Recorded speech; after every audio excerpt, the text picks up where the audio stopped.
Hello and welcome. My name is Shannon Kemp and I'm the Executive Editor for Dataversity. We would like to thank you for joining today's Dataversity webinar, Best Practices with the DMM, the latest installment in a monthly webinar series called Data Ed Online with Dr. Peter Aiken, brought to you in partnership with Data Blueprint. Now let me give the floor to Stephen McLaughlin, the webinar organizer from Data Blueprint, to introduce today's speakers and today's webinar. Stephen, take it away. All right, hello everyone and welcome. Thank you for finding the time in your busy schedules to join us for today's webinar, Best Practices with the DMM. As always, a big thank you goes out to Shannon and Dataversity for hosting us. We're going to get started in just a few moments after I let you know about some housekeeping items and introduce the presenters. We have a 1-hour presentation today followed by a 30-minute Q&A. We'll try to answer as many questions as time allows, but feel free to submit questions as they come up throughout the session.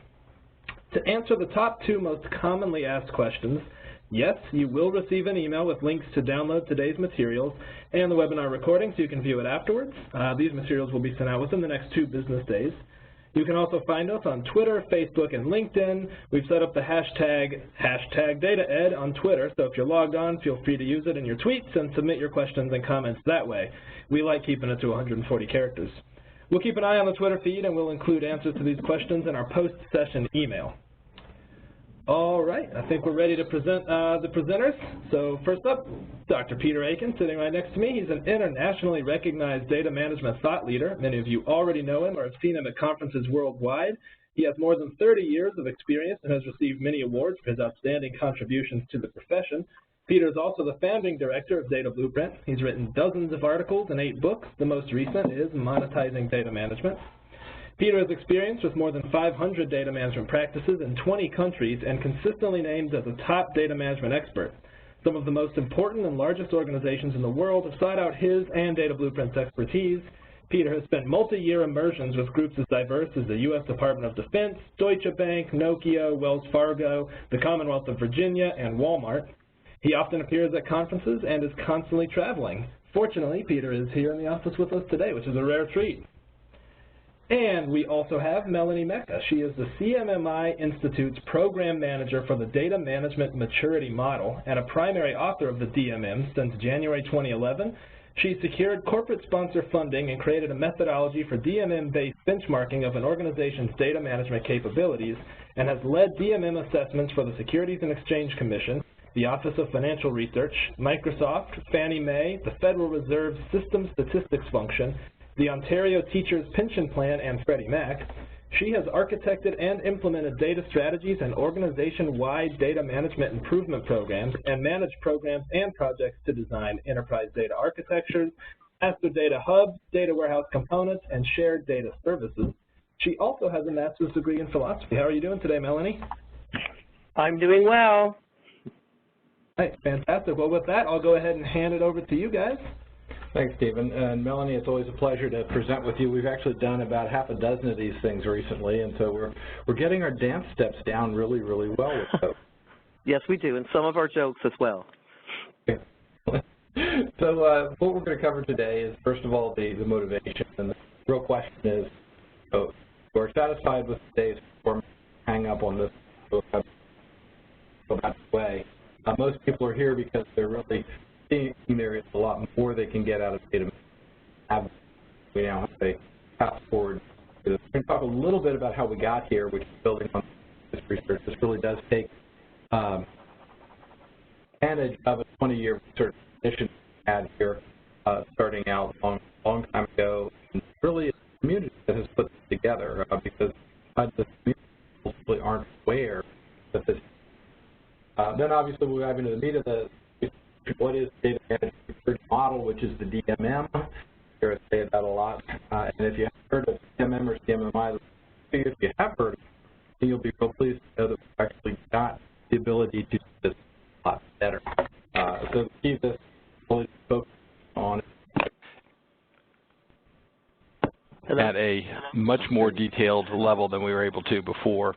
And finally, how it's going to be used, use cases and value proposition.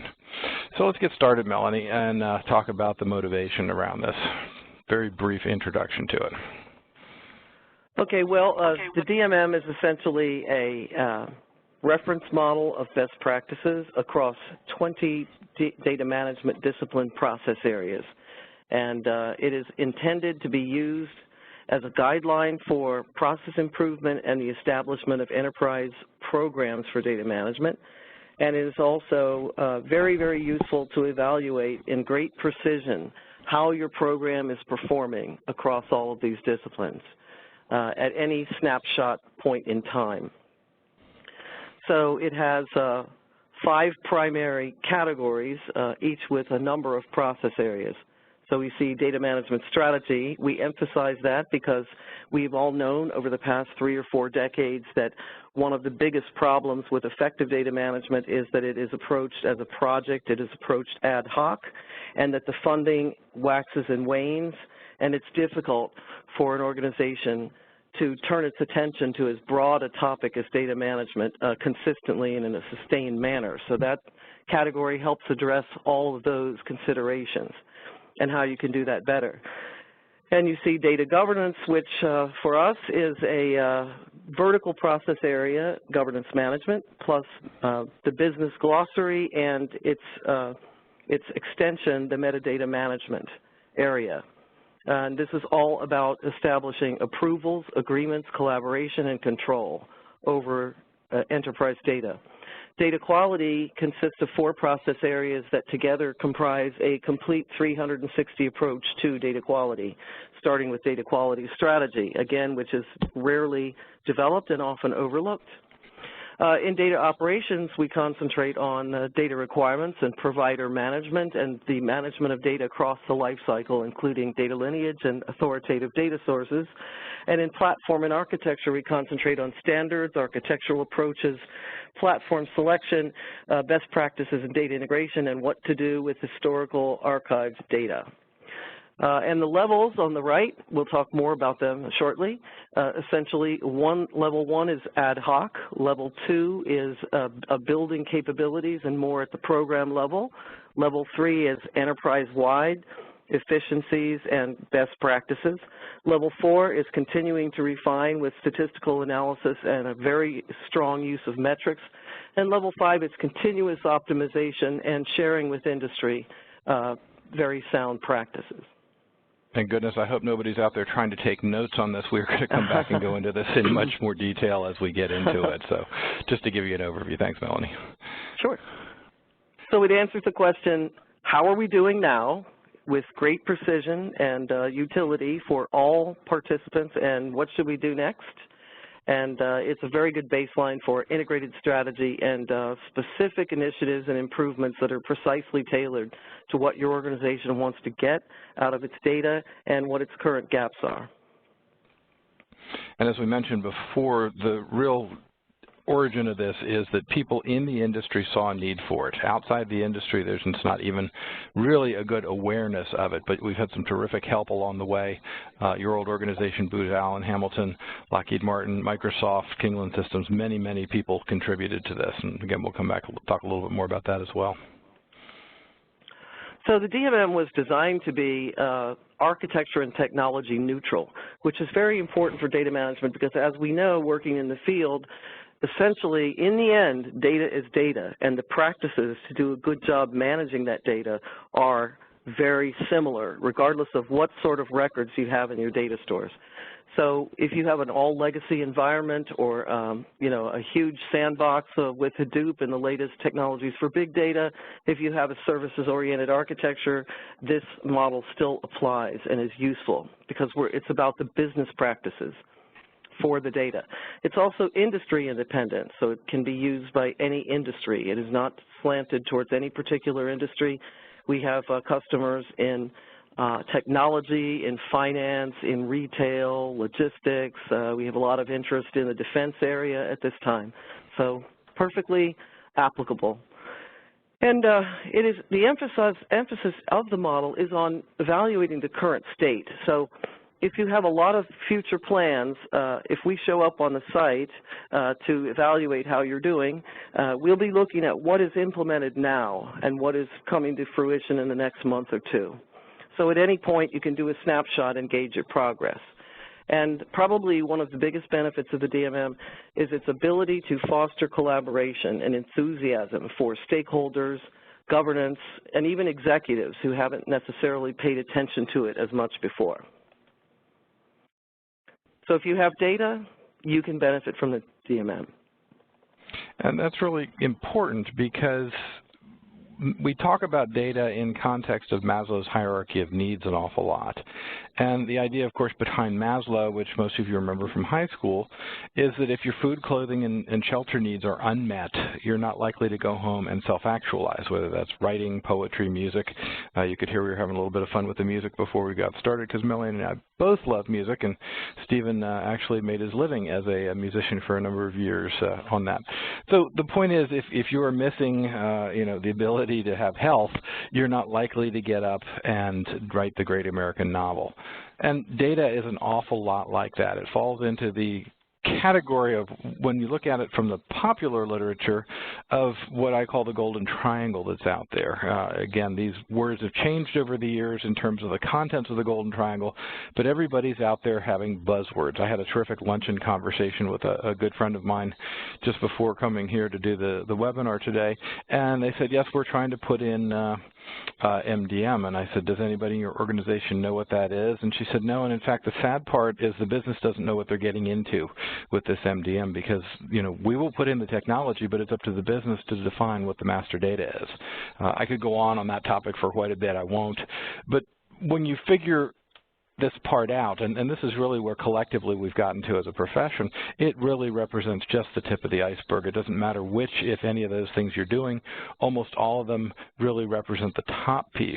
And yet what we're going to talk about today is more how to put in place the foundational elements. And these foundational elements are the 5 areas that Melanie described to you just a few minutes ago: governance, quality, management, strategy, platform architecture, and operations, and to also understand that they are held together by what we call the weak link chain method. In other words, the foundation is only as strong as the weakest link in this foundation. So in this example here, and this is hypothetical, of course, it doesn't represent any organization, but the data platform and architecture is held together with literally a tie band. That is not a good, strong piece. You can see that chain is actually weaker than the other 3 chains. So rather than the organization putting more money into governance, strategy, quality, and operations, clearly the best approach is to put it into the weak part and bring the entire platform up to a level that is of a higher ability to support everything else. Again, the things in the golden triangle are really all technology focused. And there's nothing wrong with the technology. It works very, very well. But what's more useful to your organizations in the long run is the capabilities that you need to develop, because in the long run, those capabilities are going to give you better guidance as to which technologies to select and how to implement them. We do get a lot of questions over the years where people say, well, I understand all that, Peter and Melanie, but I need to go to the golden triangle stuff really quick. And we say, of course, you can do that, but it will take longer. It will cost more. It will deliver less value to your organizations, and it will present greater risk to them than if instead you learn to crawl, walk, and run your way to the top. And that's a shameless ripoff of a Tom DeMarco line that he was always asked, can you do it faster, Tom? And he'd say, yes, I can do it faster, but it will take longer. So Melanie, now let's talk about the business results. So what you're after, and the reason to do work on improving and building data management capabilities, is to gain trusted data that assures customer confidence, your internal customers and your external customers, is applicable, that this data is fit for purpose, does what I need it to do.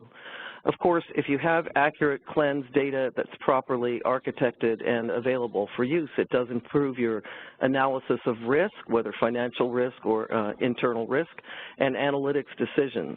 So whenever we talk to large analytics vendors and we talk about the DMM, they always look at us and raise an eyebrow and say, this is all a no-brainer. All of this is needed to have the best results. Also, effective processes prevent people from having to reinvent the wheel every time. So you get a lot of cost reduction over time and improved operational efficiency. So you can not only streamline your data layer and manage it better and control it better and define shared data needs and have better data quality, but you also have more efficient staff, which leads to happier staff, which leads to more creativity. So very important, efficiency. And of course, regulatory compliance the DMM provides a yardstick and benchmark to meet requirements for good data management by various regulatory industries. And you'll notice the bottom right-hand corner of that picture is a picture of a foundation. That is actually my barn at my house. We had a requirement to build the barn and in a two-step process, making sure the foundation was in fact solid before the bank would give us the next draw on the loan and allow us to build something good on top of a solid foundation. So with that as a foundational piece, we are building on previous research here. Now, one of the questions we get at Data Blueprint all the time is we want to move our data management program up to the next level.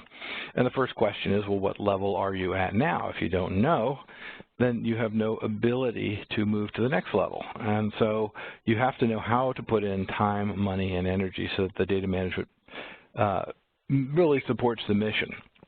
So when I was the U.S. Department of Defense Reverse Engineering Program Manager back in the late 80s and early 90s, we sponsored research up at Carnegie Mellon asking the question, how can we measure the performance of the Department of Defense and its partners that were helping it to do IT? And they came up with the CMMI as a result of this. In addition to that, they also said go check out what the Navy was up to, and that's where I had the very good fortune to run into Clive Finkelstein and John Zachman, who were doing work for the Navy at that point, starting my particular journey on this process in here. So the SEI responded with an integrated process and data approach. Interestingly enough, the Department of Defense required the SEI to remove the data portion from that piece because they were called the Software Engineering Institute, and they weren't recognized to have the ability to do anything in the data space. They actually gave that stuff to me. I ended up taking it around to a fellow named Bert Parker, who worked for the MITRE Corporation, did an internal research and development project for them. You can see some of the other folks that worked on this project, the actual papers out there. You can see the reference to it in the IEEE Pro, I think it was, thing. If you need a reference for that, let me just send us a little note and we'll send you on that. But again, that worked for a little while. Now, well, of course, what it's done is made its way back to its rightful owner, which is the Carnegie Mellon University's CMMI Institute. And Melanie, the Institute is owned by Carnegie Mellon University. It was formed and evolved from the Software Engineering Institute, which is a federally funded research and development center. And it continues to support and provide all of the CMMI offerings, our reference models, and classes and certifications that were delivered at the 20 years at the SEI. So now the organization is for-profit, but yet it still plays the role of a premier brand for reference models and associated services and training and certification, and it is focused to responding to the overall industry and the market. As you can see, we're small but mighty. And with a tremendous worldwide footprint. Again, you can see there's over 10,000 organizations that have adopted this process in 94 different countries, 12 national governments. It's been translated into a number of different languages, and there are a number of partner organizations, and we'll circle back around the partner organizations because you need to have some specialized training in order to be certified with CMMI in order to implement this. There were more than 1,200 appraisals done in 2013 alone in order to do this. Now, the reason this is important is because, first of all, there's some good science that shows that organizations that adopt the CMMI process improvement framework, which is what it's technically called, perform better on budget and better on time performance. And if you'll notice, this is against ITEL, which is a very popular piece right now, slightly better than ITEL. ITEL actually shows good results. RUP, which is the object orientation piece, and that's not got as good results. COBIT, which is actually producing worse results, and disappointingly enough, CMMI also is not producing, excuse me, I said CMMI, PMI, excuse me, sorry, Melanie. PMI not showing good results in here. I'm sure that PMI actually has some better capabilities in that, but at least this particular study, they did not show up high on that.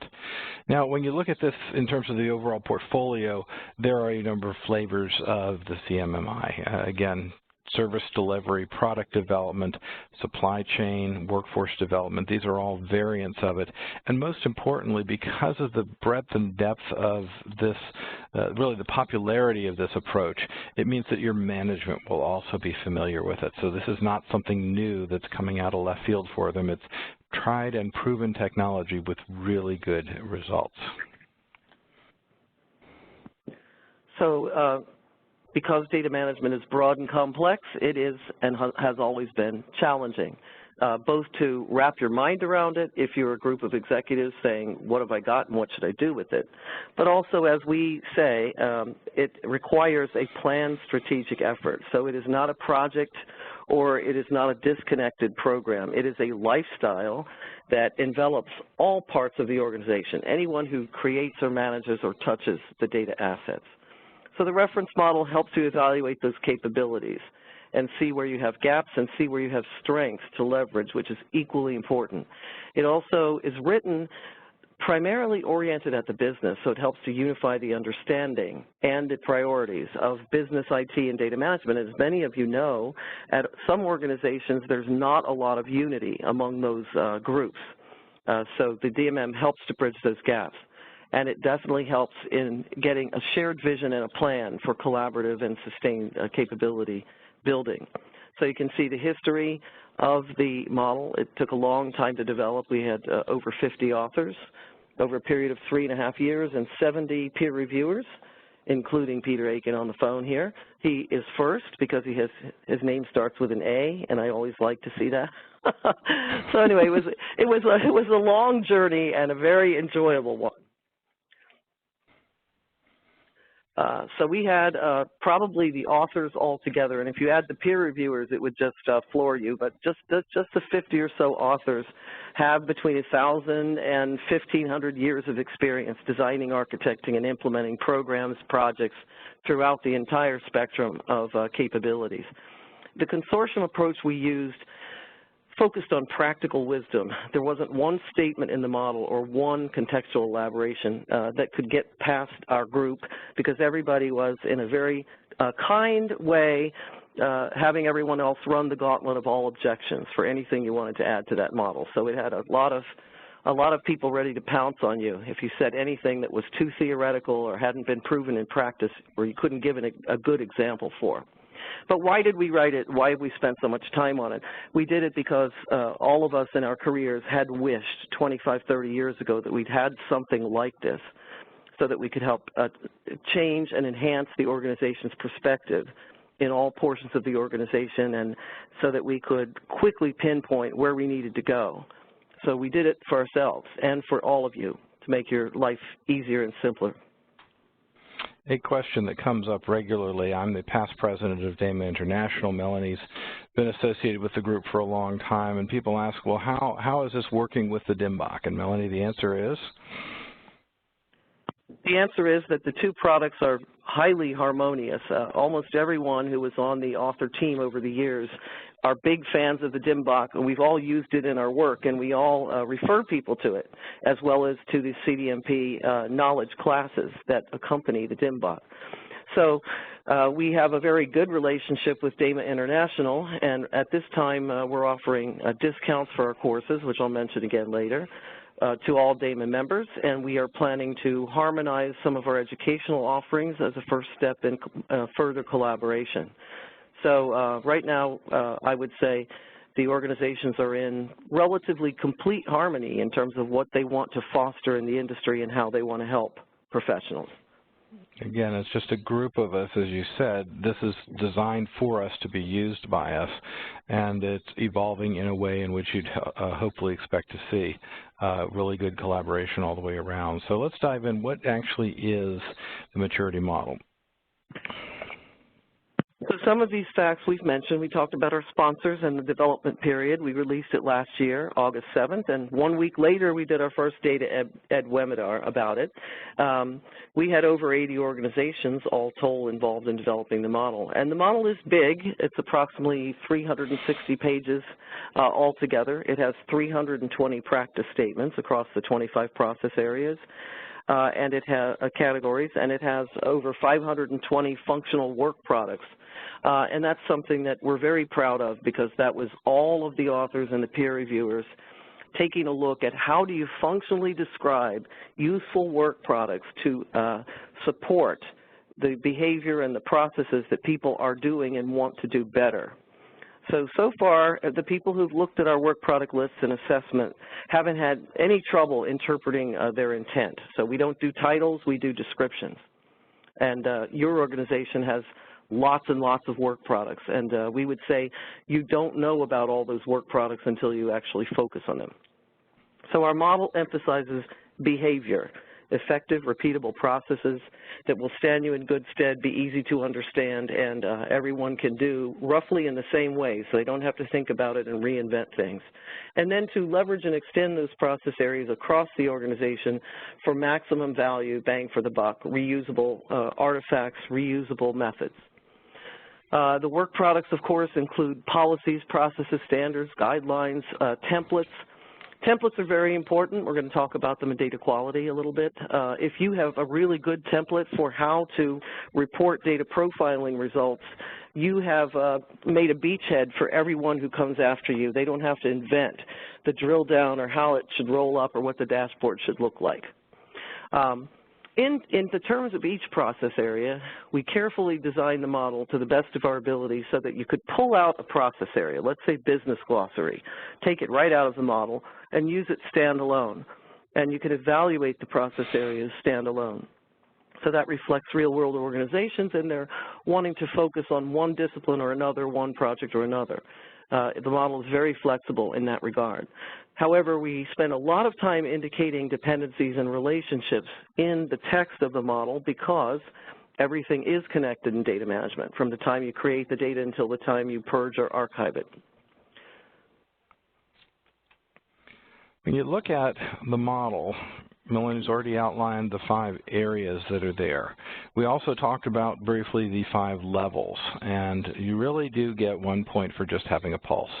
It's a low standard. It's kind of like getting a D on an exam by signing your name, but everybody does have to start somewhere. So one of the funny things that Melanie and I hear when we go out and talk to people about this is, well, we're not even a 1, we're a 0. And everybody's a 1. And what that really means, though, is that your data management practices are informal and ad hoc. And they're dependent on heroic efforts and tribal knowledge to a degree that's probably a little bit unhealthy for most organizations. To get to level 2, what we want to do is look at putting some definition and documentation around this to get the processes to what we call managed, that somebody is, in fact, in charge of running these things. Now, level 3, we get up and say they are defined so that we have them to be standardized and they can be applied consistently outside of the work group, because what happens in most organizations is that work groups develop their own data management practices. They sometimes do this with complete ignorance of what's going on in a formal discipline. We'd use an example a lot where we worked with a group of about 100 chemical engineers, and they are terrific at chemical engineering, but they know very little about data management, so they weren't able to, they developed a good series of data management practices, but they weren't optimal in any way, shape, or form. And we were able, by applying this, to improve the productivity of that group. Of course, once something is standardized and used consistently, now you can start to measure it to see whether doing it better this way or that way works. Again, this is the standard A/B experiment that Amazon and Google and the rest of the web tries on us all the time to say, will they buy it better if we do it this way, or will we, get more results if we do it that way? And we can compare and contrast and measure. And once we have measurements, we then have the ability to optimize. And when we understand that, we can say, how's it working for our organization? Is it best to do it this way, or is it best to do it this way, or is it best to do it this way for this organization and that way for that part of the organization? Different parts of your organization can implement data management in different ways depending on the specifics of the strategy of each area. Those of you that are familiar with this basic model will understand also that it's the basis for TQM or ISO 9000, although the ISO 9000 joke in this is kind of interesting. It says, so you don't care how bad our processes are as long as we follow them consistently. It's actually an official Dilbert chart in there. You can look it up on the web. That means you're at a level 3. You are using standard consistent processes, but you're not actually measuring them or deciding whether they are in fact optimal for your organization. Now, as I mentioned, these 5 levels are key, and of course what you're trying to do is go up each level. Now, Melanie mentioned earlier that there are 20 specific areas. We group them into the 5 super categories, if you will, but we want each of those other areas to be joined at that level and to come up at that level. Now, the problem is that these things are only as good as the weakest link in the chain, as we mentioned before. So if you have 20 areas that are all at level 5 and one that is still at level 1, that does reduce the entire organizational score down to a level 1. That's, of course, not optimal, and so what we want to do is to help organizations work their way up the chain in a much more orderly fashion with a lot more guidance that you get from this process. As you do this, you also start to see that the risk to the organization becomes much less and the quality increases. Similarly, the amount of ad hoc-ness, good word. I know, good words, right, exactly. But the ability to reuse increases as the number of ad hoc operations decreases on this. And of course, the last part of this, which is something key to all of us, is that the stress levels of the organization go down, and you find you end up a lot less time and rework and effort, and a lot more clarity increasing that process as we go through it. So this is the way in which we'd expect to see these things progress through the organization. Now, Melanie, the next piece on this is really the difference between capability and maturity here. And a lot of people ask us this question, so we wanted to develop some responses. Yes, but I want to return to something that you said about optimization is going to look different in different organizations. That is very, very true. Your artifacts and work products will not be identical. Your process development for these disciplines will not be identical, and that is completely appropriate.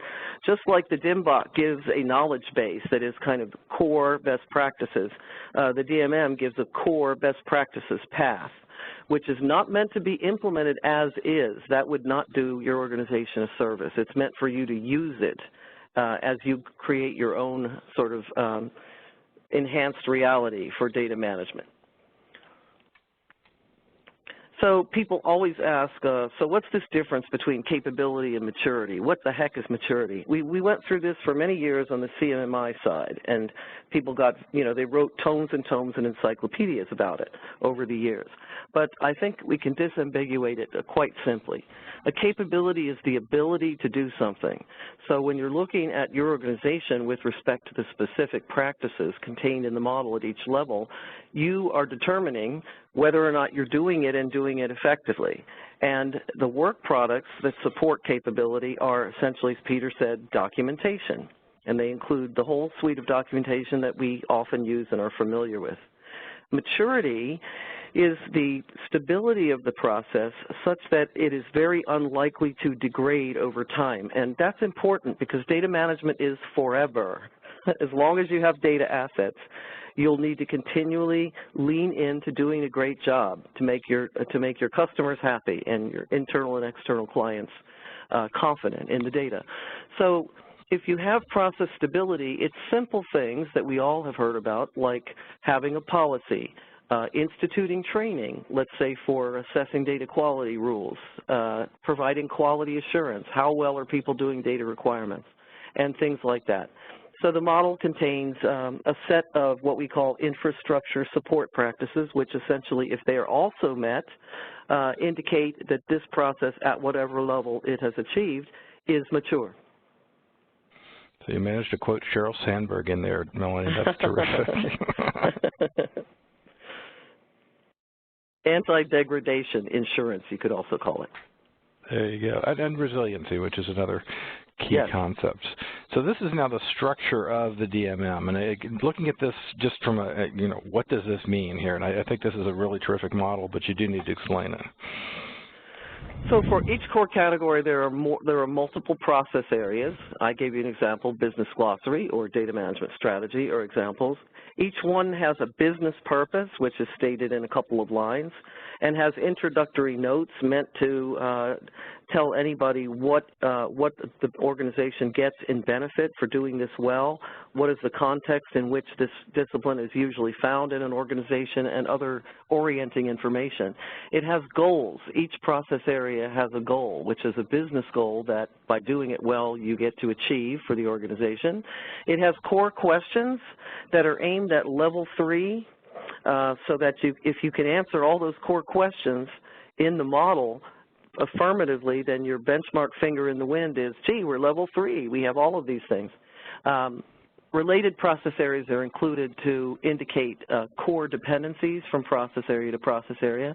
But if you're evaluated, you're only scored on the functional practices from levels 1 to 5 in the process area, and the infrastructure support practices if you're interested in determining how mature those practices are. So lots of information to support it. Yeah, this is really how the model is organized, and if you do get a copy, and we should probably tell people where they can get a copy now, Melanie. Yes, just type in CMMI DMM and you'll come right to our link, and you will be able to have the title page which talks about training, downloading the model, and we have a lot of information and white papers there too. So for each core area that we talked about before, the 5, you get this nice overview. And this is a really good example of data management in the sense that this simplistic model here, once you understand what it's doing, becomes a guide to looking at the rest of it. Now let's talk a little bit more about the content of each of these areas. And again, we really are celebrating this in the sense that it's just something we haven't had before. So here now are the 20 practice areas on the left-hand side of this diagram. And just briefly, data management strategy says, are we going to manage data coherently in our organization, or are we going to let everybody do what they think is best, which is how most organizations are doing it today. And I say that with a database of more than 500 companies where we've measured these things empirically across that. Similarly, the data assets deserve professional management the same way as HR as a profession, the same way as finance is a profession, the same way that leadership is a profession in our organizations. We want to see the similar types of respect done for the data management profession. Similarly, we don't want people to try and get all their data perfect. It's not worth it, but really try to understand what does fit for purpose mean for your organization in there. And we want to make sure that your architecture implementation is appropriate and that your life cycle implementation is appropriate for your organization. Finally, Melanie's mentioned a couple of times, we do have the supporting processes as well. And again, you can see that each of these break down into additional areas on the left there. We are not going to walk through these next 5 areas. We've sort of appropriated them for you, and we're leaving them with you for reference. So again, here are the 5 process areas. You can see they're broken out, each one: governance, quality, platform and architecture, and operations. Again, we're not going to go through these with you. We have other things that we want to copy, we have things that we want to bring to your attention on this, but they are out there for you to reference for future. That'll give you a little bit of a taste of what's going on out there. Now, how do we use this? And really key here is that there's some natural events that are going to be appropriate here. Melanie? Yes. So there are, maybe you could put the bullets in a little more quickly, Peter. I like to see my bullets. Okay, so use cases. The obvious use case for the model and its overall grand design was for bullet 1, developing or enhancing a data management program and developing a strategy for data management for an organization. So the entire model covers the basis for all of that, all of the considerations, disciplines, work products, and behaviors that you need to have a good program. If you are about to do a major architecture transformation, let's say you are going to transform 5 major legacy data warehouses into 1 or 2 new streamlined top technology data warehouses, that's a lot of data and it's a lot of shared data. So the DMM is an excellent preparation for launching those efforts. At the last couple of data governance conferences where we presented and had a booth, people kept coming up to us and saying, and I know you get this all the time too, Peter, we tried data governance once or twice and it failed. And as they say this, they're looking unhappy and they're kind of looking around the room feeling like a failure. So one of the things we have found that the DMM, although it is, a basically academic kind of quality document, in these little abstract statements with supporting information.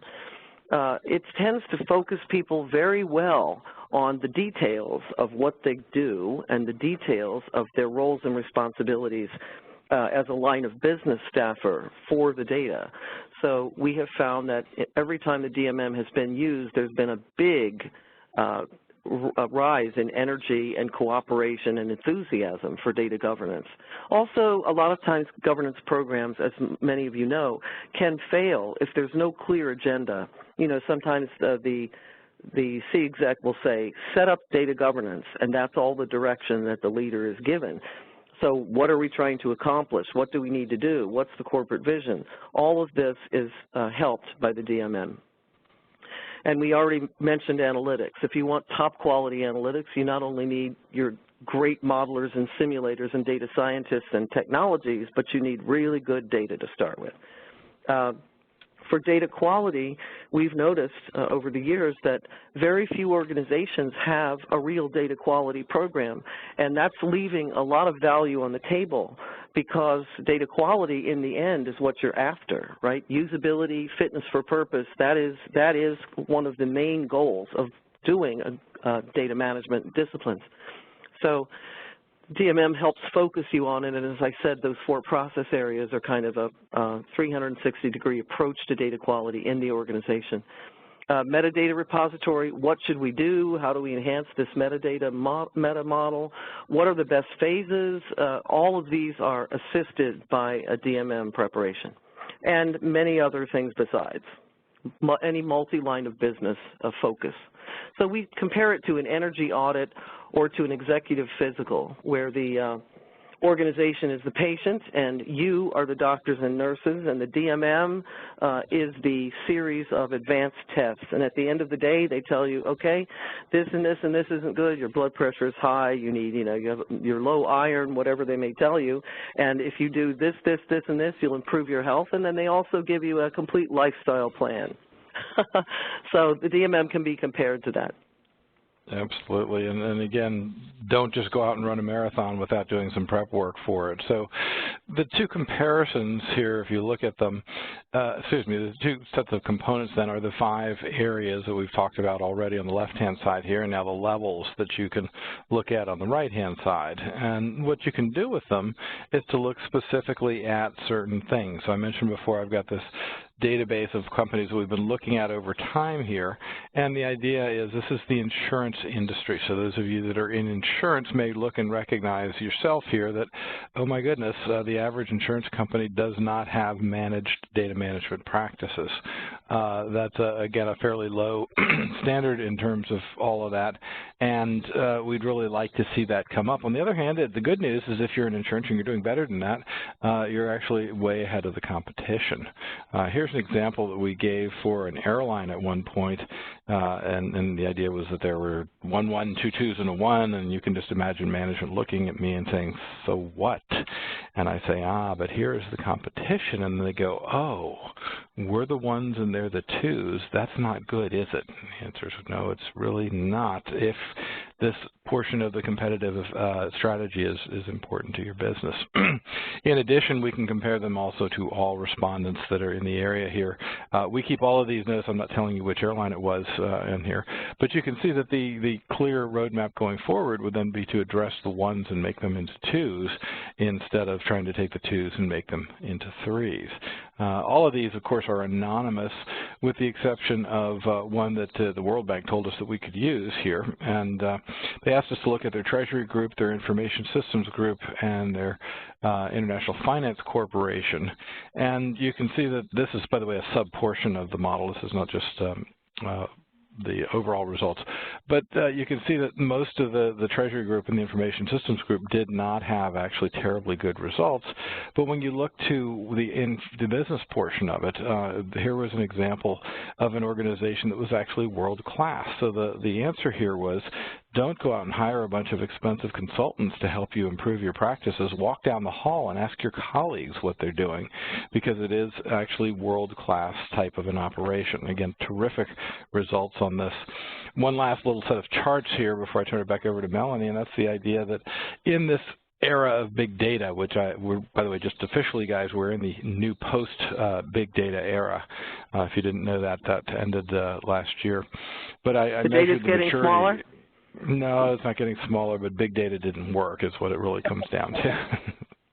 And I say that jokingly, but big data is a governance issue. Big data by itself was not enough to solve problems. And so that's a very, very interesting set of findings. We can hit that in another webinar down the road a bit.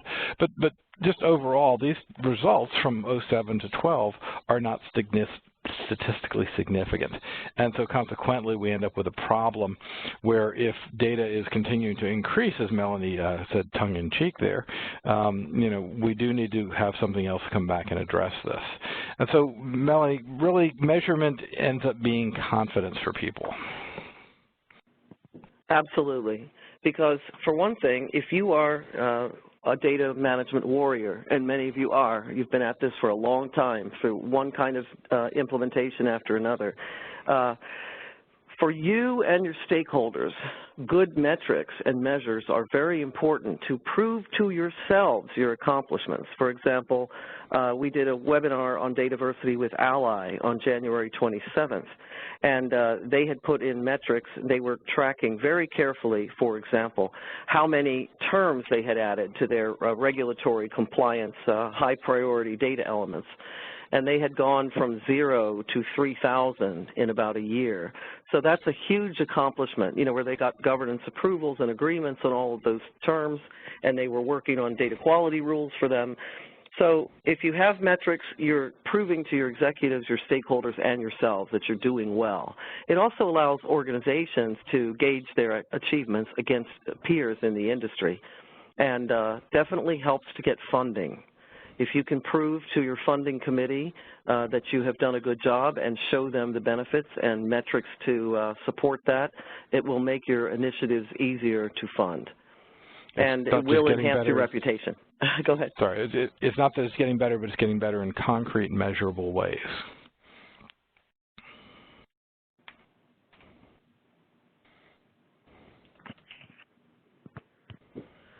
So if you are starting to use the DMM, if the organization is a little bit bold, we advise starting right out with an assessment. People come up to us, by the way, and say, quietly in the back of the room, my organization isn't very mature.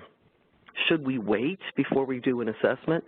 And our answer is always, the DMM is for you at any time in the organization's capabilities.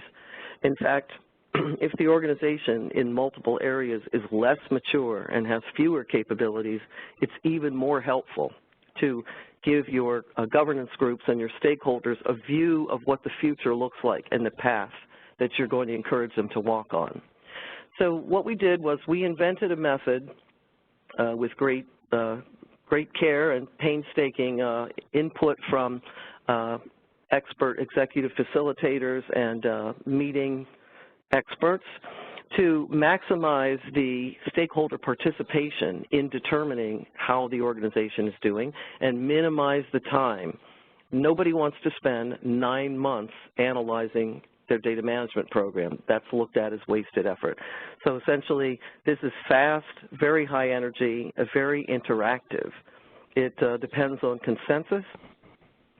All of the stakeholders have a role in how the organization is doing, and your job as a facilitator is to help facilitate consensus and allow them to give their points of view from different lines of business and different projects.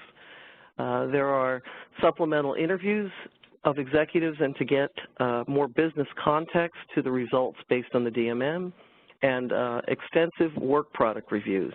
So that essentially is the evidence. If you say you're doing something and you're following it consistently, you will have artifacts to support it. You'll have meeting notes. You'll have compliance documentation and so on. And then the report at the end is basically the score according to the DMM, the findings, which are gaps and capabilities, the observations, which are context and how to improve the gaps, the organization's strengths, and some targeted, very specific recommendations. Essentially, what should you do next based on everything you've told us and everything we've learned from the DMM? So this is very useful for an organization, and one of our big pieces of advice is when you do an assessment, before you even start it, plan for what you're going to do when you get it delivered, because you get a report and an executive briefing. There's a tremendous level of interest and enthusiasm and momentum, so basically you should be ready to go to your executive committee with some initiatives to fund immediately afterwards. You should be jumping on the results, basically.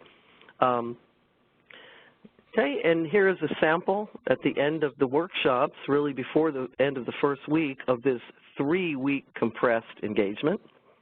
You get an exact score of where you are. So this one page is supported by a very detailed spreadsheet with notes and examples. And if you see it, if you go back for a second, Peter, sorry. The white line is level 3. We recommend that organizations, start their journey to achieve level 3 because that is where you have maximum efficiency and a very good value for the dollars and effort spent. You can go beyond level 3, and it's wise to do that in areas that are of particular focus due to your business strategy. So if you are a data vendor, you really need to double down on quality, right? So that's the kind of thing. So if you need to be continuously optimizing with perfect metrics and to demonstrate to customers that your data is pristine, you would continue to advance in the levels in those areas. The assessment results provide very, very good preparation to come up with a unified data management roadmap for the entire organization. And this can be worked into a sequence plan, which we recommend not only for the accomplishments themselves, but to keep harnessing the enthusiasm of data governance participants. And this is a benchmark of many organizations who have used the recently published version of the model. And as you can see, these are all the different process areas at the bottom, and this the slanty text, which you cannot read, but anyway, you'll be able to read it on your slide deck when you download it. It shows the tremendous variation in capabilities and achievement of these organizations. And I always like to say, don't worry about the level 5s. That is the Federal Reserve System Statistics function, who's had their primary mission has been perfect data with perfect data quality for the last number of decades, and they really have aced it. So nobody should feel bad about that. If there's a part of the government we'd like to get good, that's certainly one of them, right? That's right, because we support economic stability, and we're very happy that they're using good data.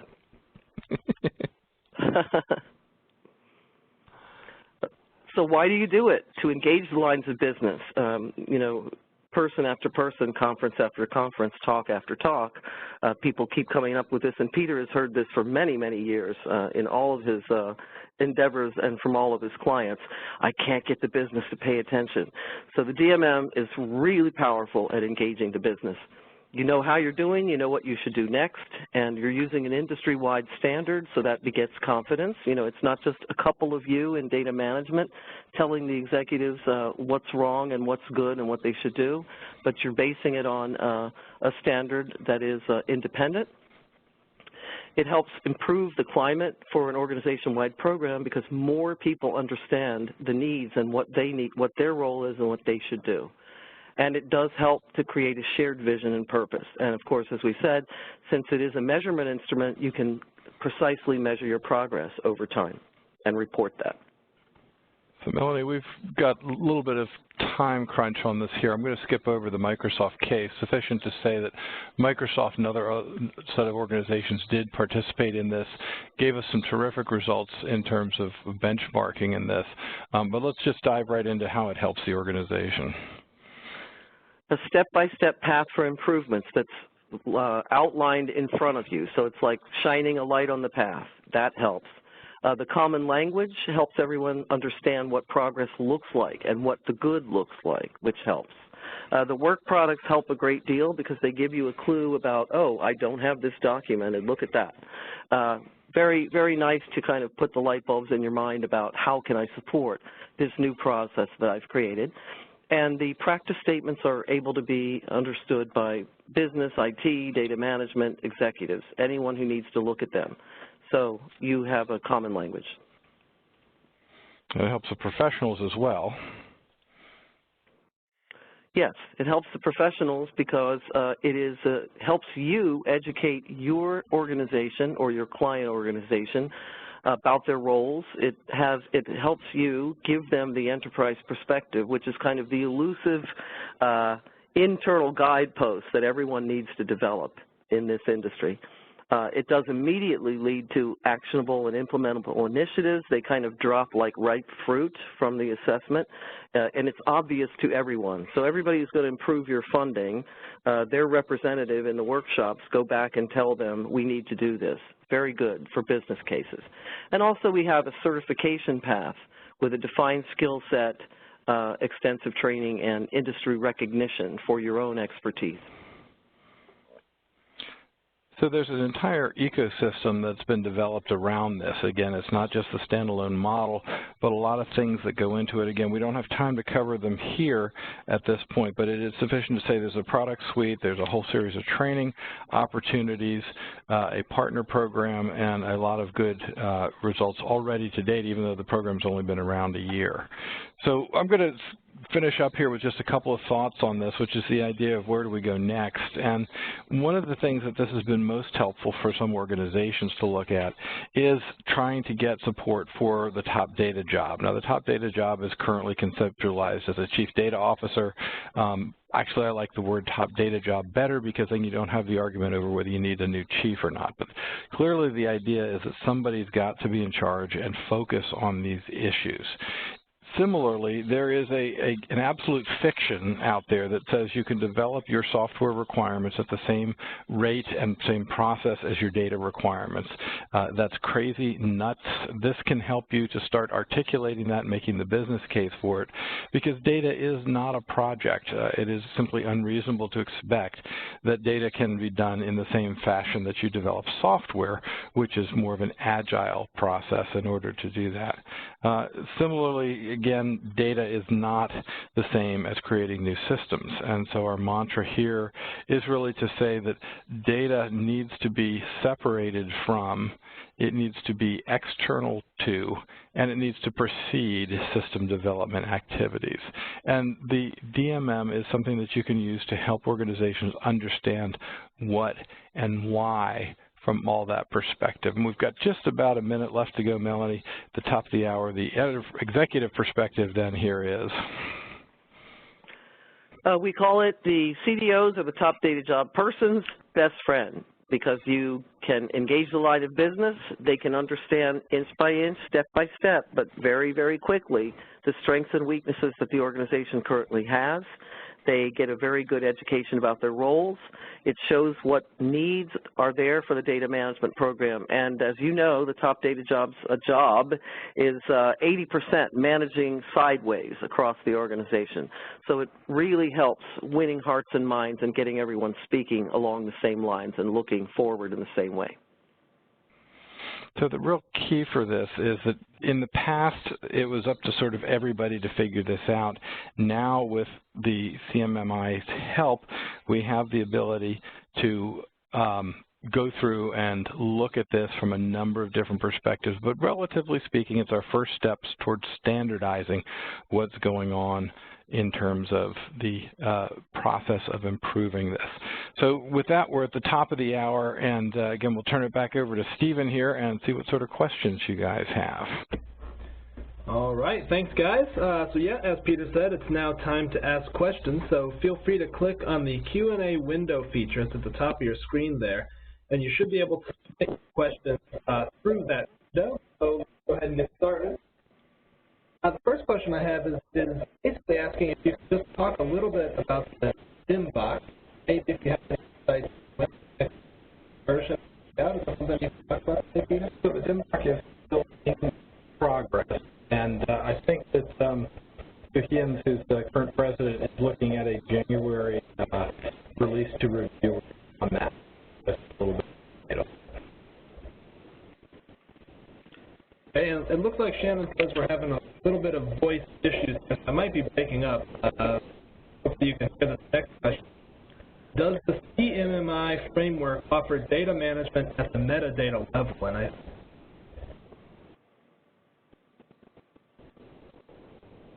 And we're cutting out a little bit. Do we have any written questions that we can take a look at while they work on the sound?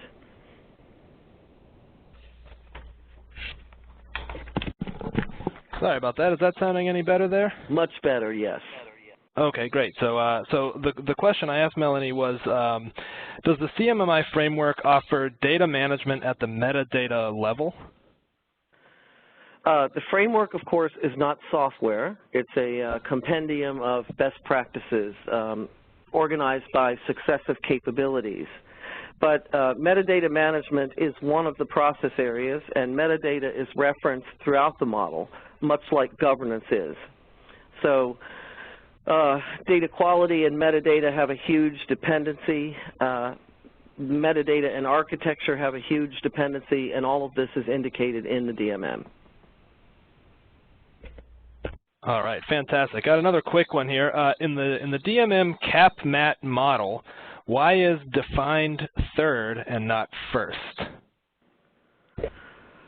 Because essentially defined is a more stable, more documented level of maturity, and level 1 is essentially ad hoc, meaning that the organization can have wonderful achievements, even top quality award-winning analytics and visualization systems, while not being able to integrate operational systems and not having authoritative data sources and not having good shared data, et cetera.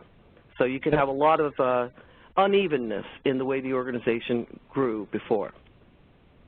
And let me add on this too, Melanie, that some people who are just seeing the CMM for the first time aren't aware that there is actually quite a long tradition of research, again, 20 years worth of research into some of these areas. So if you wanted to get into that, we can point you to some papers that would lead you down a very nice rabbit hole and get to a good, solid answer on all of those answers.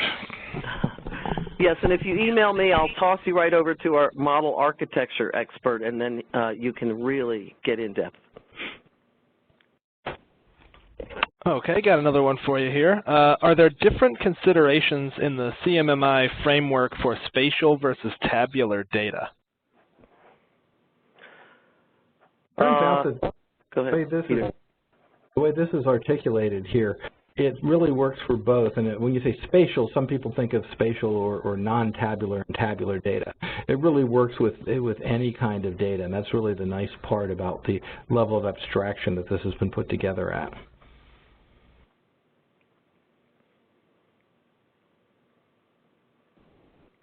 And Melanie, are there any prerequisites, let me try that word again, prerequisites that an organization should meet before doing a DMM assessment?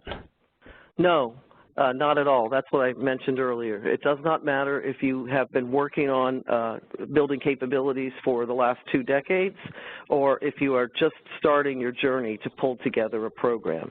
So the DMM will, if you have a lot of capabilities, the DMM will validate your achievements and progress. And if you're just starting your journey, it will point you in the direction of where you should be heading and allow you to get agreement on that very quickly. Great, thank you. And can organizations adopt DMM via the documented model, or is formal assessment and training required? Great question. Yes, organizations can, when you purchase a copy of the model, we now have, by the way, enterprise licenses available at various user tiers, like software, only much less expensive. But if you purchase an individual copy of the model, you are able to use that copy in your work, and you can extract from the model for work products like spreadsheets and presentations and so on. We also offer our presentation slides. Anything we've presented publicly, we allow people to use as long as they retain our logo. So yes, you can use it in your work. What you can't do is turn it into a product for sale or resell it in any way. Similar to Great, the DMM. Thank you. Right. Are there best practices for data validation in the DMM, and is this included in the data profiling under data quality? Data validation, go ahead, Peter, would you like to respond to this? So I think that would fall under that category, but validation is one of those terms that hasn't been quite standardized all the way through yet, so it may mean different things to different organizations. But certainly, you know, under quality, that would be an aspect of it. There's probably likely several other places that validation would show up, so really key to approaching that question would be to look at the model, figure out what validation means to your organization. For example, if you're working in, let's say, the Defense Department and you're doing target acquisition, validation might take on a very different meaning than if you're just simply trying to identify a customer and doing identity resolution within there. Yes, and if by validation you mean either source to target mapping, which we talk a lot about, life cycle to data to business process mapping, or governance validation or requirements validation, all of that is in the model in 4 different process areas where it appears.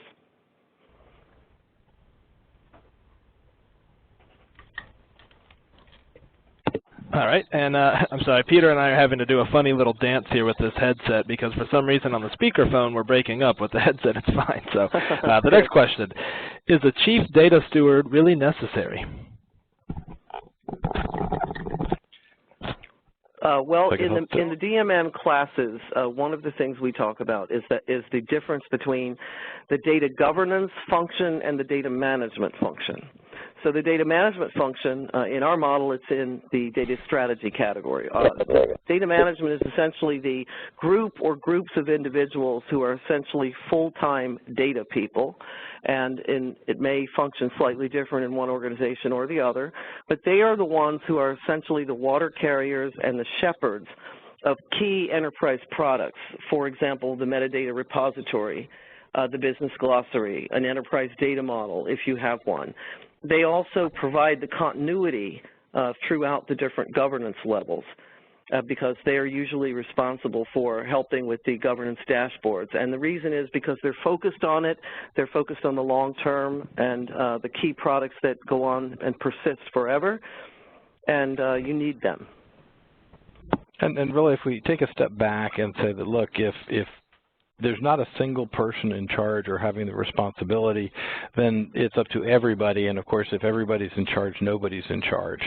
So while a chief data steward's not really necessary, what you're really asking the question is, you know, what sort of leadership should be around this? And when the organization looks at how it's managing its sole non-depletable, non-degrading, durable strategic asset, it's deserving of the same kind of respect that your fiscal assets are, your HR aspects, your HR resources, other things that are useful in there. So, you know, maybe not a chief data steward, but somebody's got to be put in charge, because if nobody's in charge, everybody's in charge, and you heard me say that once already.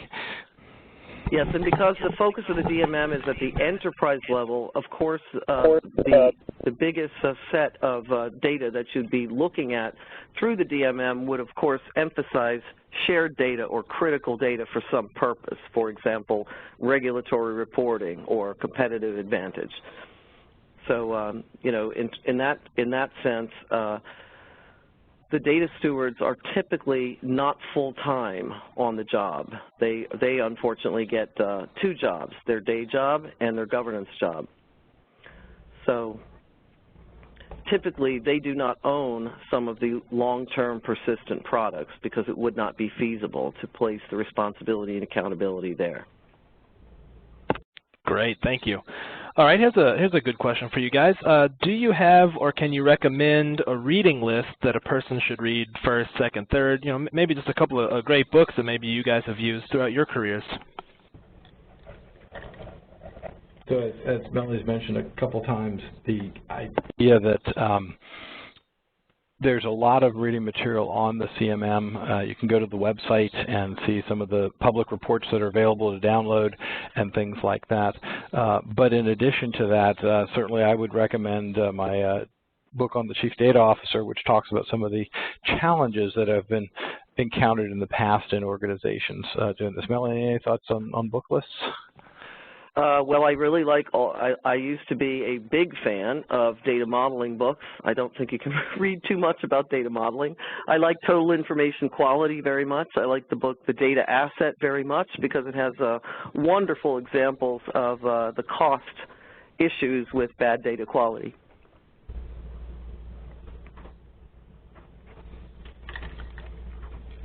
And the DIM box, don't not forget that.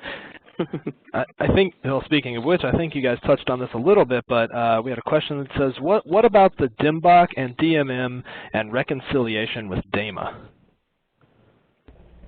I don't think I would use the word reconciliation. I think I would use the word harmonization, because really we are all from the same profession, and most of us have had the same teachers and attended many of the same conferences and learned many of the same disciplines over the past 30, 40 years.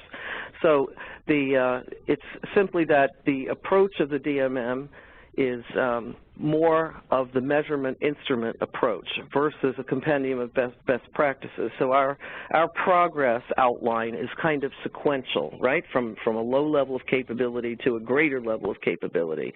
And in addition, the DMM does not contain some of the content that the DIMBOK does, which is a little more technical. So we don't have data design in the DMM, and that is not because data design is not deserving of great importance. Of course it is. You're not going to have a good architecture or data stores without it. But we consider it to be more technical, and the sweet spot of the DMM is that unification of the business, data management, and IT perspective. So everything that's in the DMM was intended to be understandable and usable by line of business staff as well. So we don't get particularly technical, and we leave some things out. If you think about it, the DMM is really focused on the profession itself, and excuse me, I said that wrong. The DIMBOK is really focused on the profession itself and helping the profession to define and articulate its mission in there. The DMM is really talking about the intersection of how data management intersects with the rest of the business and host environments, if you will. But anyway, good collaborations going on there, and we are anticipating some more results in that area as we go forward. Yes, and one of the plans that we have, and we're finalizing now, is we will be issuing our current certification, Enterprise Data Management Expert. We're about to graduate our second class. That is a big deal certification because it requires quite a number of years' experience to qualify for it. And our training is 13 full days of training in 3 successive courses. You can shorten that a little bit because we have an e-learning self-paced web course available for our building capabilities class, which shortens the first 3 days to 8 to 10 hours of self-paced instruction. But we're also going to be issuing a certification that is a little easier to attain for people who don't have decades of experience in the industry. That'll be coming out later this summer, and the plan is for DAMA to add this as a co-recognized module for the CDMP. So we have a lot of harmonization plans. And you give me an excuse to mention Steve Lucy, who is the first person to have actually passed that, right? Absolutely. Steve Lucy, in fact, got the best score on the exam. So there he is. I know you're out there, Steve. You did a great job. Thanks, Melanie. So notice that we also have another certification that we're working on, and this is based on our 20-year history with the CMMI Scampi appraisal method. So we're going to be convening a working group about what makes a reliable audit that auditors can have confidence in and organizations and industries can have confidence in. And then we are going to be adapting the Scampi method, which has been proven for 10,000 organizations, to the DMM content so that people can have a formal benchmark and published appraisals. And that will be out next spring to early summer. All right, thank you guys. I've got 2 more questions left. If anyone listening out there wants to submit some more, please feel free to click on the Q&A tab and shoot them my way. The next one I have is, which process areas should be examined first when applying the DMM model to an organization? Is there a sequence for the process areas that make sense to evaluate? There is a, go ahead, Peter. Would you like to respond to that? I was just going to say, it really, the question has more to do with what's important to your organization. We won't say that there is no difference at all. We'd like to start, for example, with strategy and given other opportunities there. But if your organization is facing a major quality challenge, then that may be appropriate for your organization to jump in there. Some organizations are let's say if an organization has an initiative about to start, let's say that they are about to do a technology selection and implementation for a metadata repository. They would probably want to start with data quality, data governance, and data operations, which contain the process areas that are most closely linked with successful implementations for metadata. So it definitely depends on the organization. We've had organizations just pull out a category. One large financial organization was given the directive from on high, set up governance for data quality. So we worked with them only with the 4 data quality process areas because that was their mandate. So what I mentioned before, it's quite flexible. Okay, great. Got a couple more questions rolling in here, too. The next one is the DMM available as a spreadsheet document or maybe an automated tool to use for assessment and use the responses to derive computed results? Well, currently, our scoring spreadsheet is a spreadsheet at this time. In terms of further automation, there are a couple of vendors that can take in the DMM and automate the user interface. For our purposes, currently the spreadsheet is good. However, we're working on a new derivative product based on the DMM, which is called Compass, and that is a compressed version of the DMM for the specific use of business data governance leaders to assess how their line of business is doing with its progress. So that one is it has a lot fewer text. Of course, you always have the DMM full model as the backup reference guide, but it's a much quicker process. So we're working with Wells Fargo to develop that, and that should be available to other organizations sometime this fall. Okay, great. And I've got one more question here. It says there's no data warehousing section within the DMM. Which section would you say most closely relates to that in particular?